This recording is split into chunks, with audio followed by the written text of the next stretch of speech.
Welcome again to another episode of Live and Let Live, a show that is of concern with libertarian issues, whether or not you're going to be free and responsible in your life. And this show can be seen twice a week on Austin Cable Channel 10, the one you're watching right now, on Tuesday nights at 10:30 p.m. and Saturdays at 2 p.m. And some have said that this is a show where we tell you things that the government doesn't want you to hear. And what would happen? Well, that was odd, and that's exactly what has happened in some areas of communications. Now, it's real obvious if it happens in an area that you're familiar with, that everybody's familiar with, television.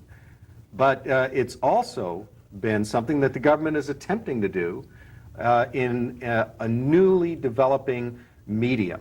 Now, this is an area that I'm just starting to get familiar with, and most folks, when you're talking about computers and modems and bulletin boards, electronic bulletin boards, they're going, wait a minute, what is that? Where is that? Well, way back a long time ago when they first started to invent electronic calculators, that was another one the government couldn't figure out too well. The price came down and these things became ubiquitous. They got into everybody's hands, and it was technology for the people. It may not seem to you that computers and bulletin boards and modems is technology for the people quite yet, but in fact it is getting there, and it does make the government kind of nervous about it, because this is not something like television where the people have to go to the government and be licensed, and so the government is able to control some of the content. No, this is a medium, a highway of exchange of ideas, opinions, and nonsense and high ideas that's not quite well regulated. And so there have been attempts to crack down on it. Our guest today is Steve Jackson of Steve Jackson Games. Hi. Hi, and Steve, you've been in Austin for over 15 years. Yes. And you have some familiar with some of these crackdowns. Yes. A few years ago, I became very familiar with this kind of thing. You may have read about it in the papers. My office was the one that was raided by the Secret Service, supposedly because they were looking for hackers. They didn't find any hackers. There were no hackers to be found, but they took a lot of computers and records out of my office. And now, why would they have been bothered by something called hackers? Well, most people think hackers are just these guys with plastic pocket protectors. And But when the government says, oh, we're on a hacker hunt, they're using that word to talk about computer criminals. And this is the newest witch hunt. The government would like you to believe that computer hackers, evil criminals are everywhere, threatening your life and your security. And it's not true. It's a bugaboo. It's a witch hunt. Okay, so this is sort of like the latest version of what the government was doing with the war on drugs. We now have the war on hackers, and in the name of the war on hackers, we're going to. But instead of the war on some drugs, what we have here is the war on some computer users. The government, I think, has a subtext here that as part of their attempt to control this new communications medium, they're going to make it seem more frightening and threatening. And they'd like you to believe out there that computers are frightening and threatening, and the only people who understand them are criminal geeks with pocket protectors. That's not the way it works. Well, let's provide a little bit of a context for the general audience on this. There's good reasons, perhaps, why the government should regard this as a frightening prospect. Can you describe a little bit about what's happened in the last few years as far as the buildup of a medium of exchange for ideas that's becoming more and more accessible to people who never would have thought about touching a computer before this? Yes, your analogy to the calculator was a good one. 30 years ago, if you wanted to do simple math on your desk, you had to get an adding machine, and it was this big and this wide and this tall, and it made terrible noises, and you had to pull a crank to make it add up anything. Now you've got a little hand calculator, and you go click, click, click, click, and you take it for granted. It's part of your life now. I mean, you reach for a calculator, and everybody knows what you mean. Well, computers and the modems that let them communicate over the phone lines are not that common yet, but they're getting there. It will be a very few years before you use a computer to communicate with someone on the other side of the world just as casually as you pick up a computer now to add a column of numbers. If the government doesn't succeed in legislating it out of existence or terrorizing it out of existence without law. One more step here. Most folks who are not familiar with this development would think in terms of, well, why can't I just pick up the phone and talk to somebody? What's the point of doing this through a computer? What does the computer facilitate that I can't do by just picking up the phone and calling people anywhere? Two things. First, it's a lot cheaper over the computer. And second, through the computer, you can have access to stored information anywhere in the world as fast as you can read it. Let's say that I'm a user of a bulletin board system, which is fair. I am a user of many bulletin board systems. If I type in a message about something that I think is interesting or important or just amusing, I can put it on the Worldwide Computer Network, and anybody else who reads that system, everybody else who reads that system, can log in, connect to the area of the computer net where my message is, and read that at any time. And they can read what other people replied, and so on and so forth, in a thread of information that's gathered from all over the world, then on this one subject put there. If I don't have all the information, somebody can add to it. If I'm wrong about something, somebody else can correct it. And if new facts come in next week, somebody else, or even me, can post this new information. The thread of information grows. And this is free information. This is information that anybody can get, that anyone can make their own interpretation of, that anyone can add to. This is information for everyone.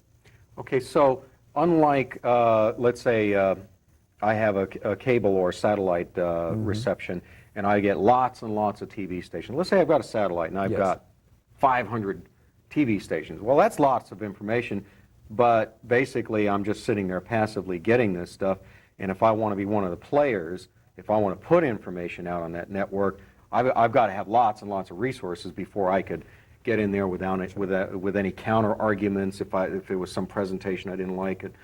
And also, as the viewer, all I'm going to do is just select channels blindly. That's right. What you're saying is, what this marries, what the computer and modem marries, is the ability to transmit the information all over the world with the ability to sort through the information. Exactly. To find out exactly the sorts of things you want, answer questions right away, and be a player. That's right. You can put your own information in. You can in. participate in it, and you don't have to worry about time that it's presented. You can log in and get it when you want to. You don't have to set a VCR. And 500 channels may sound like a lot, but you can have 5,000 channels of information, 50,000 channels of information on the worldwide computer nets. You can read subjects as specialized as you want to, or as general and broad-ranging as you want to. It's all out there. And if you want to start a new channel of discussion, you can. The modem is the most empowering tool in terms of people being able to communicate since the photocopier. The photocopier... Or the fax machine. And the big thing about it is, instead of being just the telephone where it's a one-on-one or maybe two people listening in, these are thousands of people that are able to communicate and exchange ideas, and tens of thousands, and this is over into Europe through internet, into Russia, into China, and any place that has an internet connection can make a connection to us here in the United States. So right now, wealthy organizations and institutions are able to send their representatives to places where they stay in hotels and then listen to speakers, and they call these conferences. They're real expensive to put together. It sounds like what you're talking about is this is conferences made available to the people at a minuscule cost. Exactly, and in fact, a lot of systems even use the same term, conference. And some conferences are open to anyone That is, all you have to do, I mean, you read it and then you type in your answer. Others are moderated. In other words, there's some individual who has taken on the responsibility for reading everything that comes in and screening out the things that he thinks are totally irrelevant. But that's not the government doing it, that's some individual doing it. And if you don't like his brand, then switch to somebody else's brand. Right. If you don't like my conference on space issues, there are others that you can read. And it's very much a free market of ideas. The people who do a good job of moderating a conference will have a lot of active readers. And then some people would prefer to get the fire hose of information, the totally unmoderated conferences. Read what everybody has to say. And that's valuable too. That's where the most energy is. And one more aspect of this is that you can actually download, as a matter of fact, there's readily available software that you can pick up off of the bulletin boards that will just go through, pick up the stuff you're interested in, and download it so that you're only online for a minute or so. And then you can look at this stuff at your leisure and look up references that you have standing by and compose your arguments and answers back to maybe somebody has asserted something. And rather than having to do it in real time, you actually have the time to sit there and research the question if you want to, or you can do it in real time. Yes. I would think that this would produce a totally unpredictable form of consciousness on the part of people because there's no one in charge. Now, why should the government be afraid of this? I can't imagine. No, the worldwide internet has no one controlling it. It has no government body controlling it. This is a terrifying thought to some people. The idea that individuals and corporations and foundations are just getting together and building these information connections between them and just writing protocols to swap the information, letting everybody learn, letting everybody share their opinions, and it's all happening without being run by the government. I mean, Vice President Gore talks about his information superhighways. Well, it's nice that he's conscious of the technology, but he's behind the times. Well, it also looks like they're struggling to figure out some way to get to get in on this. Yeah, and, well, and, I mean, be in charge. superhighways are nice, but when the government builds a highway, they put a toll booth every 5 miles. Oh, plus, and it We goes don't where need it that. goes where they want it to go. And it talks about what they want to talk about. What we have on the internet right now, and the size of the internet is doubling every few months. It's incredible. What we have on the internet right now is it's not a worldwide information highway. A highway goes one place. The internet gives you wings and you can go everywhere. So this is really a matrix that's I guess getting more dense all the time in terms of more and more people getting into it. Yes. And because it's a matrix, not some kind of hierarchical structure, you can have completely unpredictable accretions of communities of interest and so forth. Now, before anybody thinks this is just, okay, you guys are just sitting up there as abstract thinkers and you play games and you with computers. And the Soviet Union came down recently, and one of the factors was that communication could flow freely. You may or may not have been aware already of the role that the ready availability of fax machines and photocopiers and such. This is a little hard for Americans to understand, but in the Soviet Union before the fall, and before they made their attempts to adapt to all the changes that were coming down, they actually would do things like you'd have to register your typewriter. Register a typewriter. Why? Because this was an instrument to propagate information. And yes, that terrifies the government, that people would have information propagating that is not under government control. Yes, the Soviets, they controlled photocopiers, they controlled mimeograph machines. So the freedom-loving individuals in Russia, to get around their government, they developed a form of communication called samizdat, which will sound silly when I tell you about it, but this is what these people did. This is the lengths that they went through to communicate among themselves. A samizdat would be like a single sheet newsletter of real news, not the stuff that people read in Pravda. It would be real news. And when somebody got it, They would sneak into the office where they worked at night, or they would stay late, they would make an excuse, and they would hand type out 5 or 10 more copies of this Samizdat newsletter. And one character at a time, one finger at a time. And then they would pass out these copies to people they knew who they could trust not to turn them into the secret police. And these people would read it, and then they would type out a few more copies. And information got spread that way. Now, when people who are freedom-loving enough and tough enough to do this got a hold of computer technology, they went wild. And the reason that the putsch to reestablish the Soviet Union in the last days, the reason that failed, and the reason you never even heard much about it because it collapsed so quickly, was when the generals thought they were going to take power back, they did what the generals always do. They went and they occupied the radio stations. They went and they occupied the TV stations.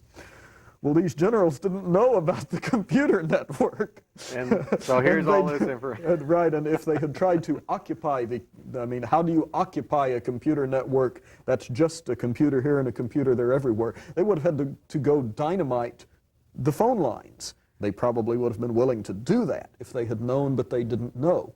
And so here they are with their soldiers occupying the radio stations, and every radio station is sending out, well, all the cities have given up their resistance, this and that and the other, And in the meantime? And in the meantime, the truth is going out over the computer networks, and the people are reading, and the people are getting out the word that, no, we're not the last spot of resistance. Everywhere is resistance. The generals have only the radio stations. I'd like to get back to finding out what the Secret Service had been doing back in 1990, that what they were looking for, and I mean, this is the type of censorship that we're supposed to be trying to prevent, yet this is exactly what they were attempting to do, is to censor. Now we have the context for understanding why was the government picking on you, Steve Jackson? Well, because the government here is a little bit smarter than the one in the Soviet Union, and they at least know about computer networks.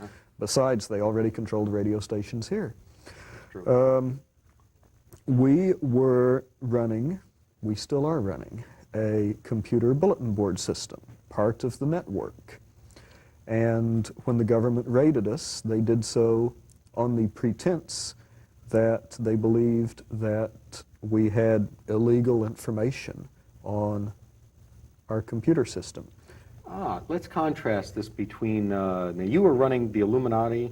Yes, that's the name of our bulletin board. And there's another system that people sort of vaguely have heard about in Atlanta, Black Ice. It was called Black Ice. It's down now. And the government would like to sort of shove all you guys into the same category. What is the difference between what they were doing and what you were doing? Well, Black Ice was an example of a computer bulletin board system used for illegal purposes. Just like anything can be used for illegal purposes. You can use a car as a getaway vehicle for armed robbery. They don't take away everybody's cars.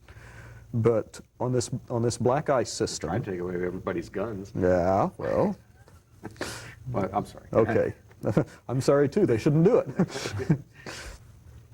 This was a system, or so I'm told, since I never logged into it, and I can't believe everything that the government says, but it seems probable that they might be telling the truth when they say that on this one system called Black Ice, there were credit card codes that people could use for credit card fraud, phone codes that people could use for phone fraud, information on breaking into systems and things like that. We do know that some of the people who used this system were later convicted of breaking into a computer owned by the phone company in Atlanta. That computer had no security. There was no password on the account, but hey. The fact is, yes, it's possible to use this technology for illegal reasons. So make illegal use of it illegal, but don't take away everybody's computer. And don't try to convince the public that every bulletin board is a hotbed of crime any more than every car is used for armed robbery getaways. It's ridiculous. It's not true. And they tried to make an example out of your board, Illuminati. Yes. They took the board away. They sealed their request for a search warrant, so we weren't even allowed to know what it was that we were accused of doing with the bulletin board. They didn't just take the board. They took... Well, okay.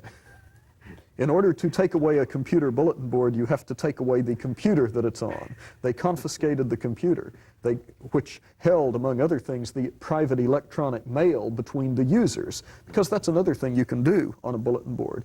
You're not limited just to posting things that everybody can see. Yeah. You can use it to send private messages, and that's much faster and more reliable than the US snail. Than the U.S. snail. Yes, the pest orifice takes a week to get your mail across the country.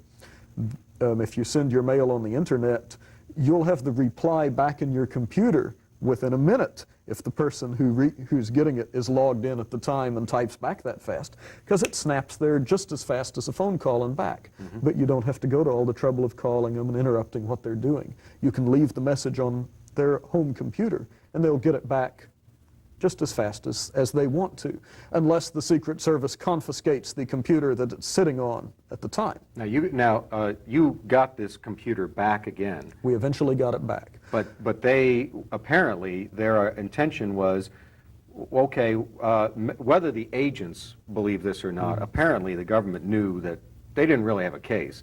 They were just going to knock you off the air, basically. That was certainly what they accomplished, and in the course of their quote-unquote investigation, they read and then erased all of the private electronic mail on the computer bulletin board.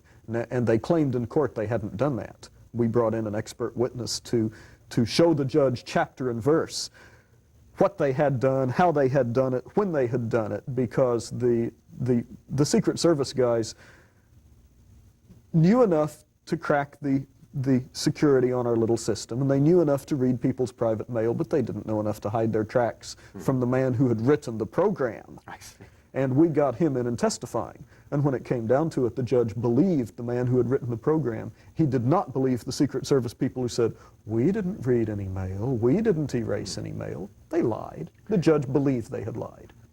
Aside from damaging the data that was on there and invading people's privacy without a search warrant, to do that particular search. Was the equipment okay when you got it back? No, the equipment was damaged. They confiscated in all 3 computers, and when they finally returned them, one of them was trashed, destroyed. It had been shipped wrongly. For those of you who are into computers, what they had done was put a loose hard disk drive, and this was a big 1990 hard disk drive, loose on the motherboard, and then they shipped it by air to Chicago. Bounce all the way. The end of that. That was the end of that computer and of that hard drive. It was all scrap metal.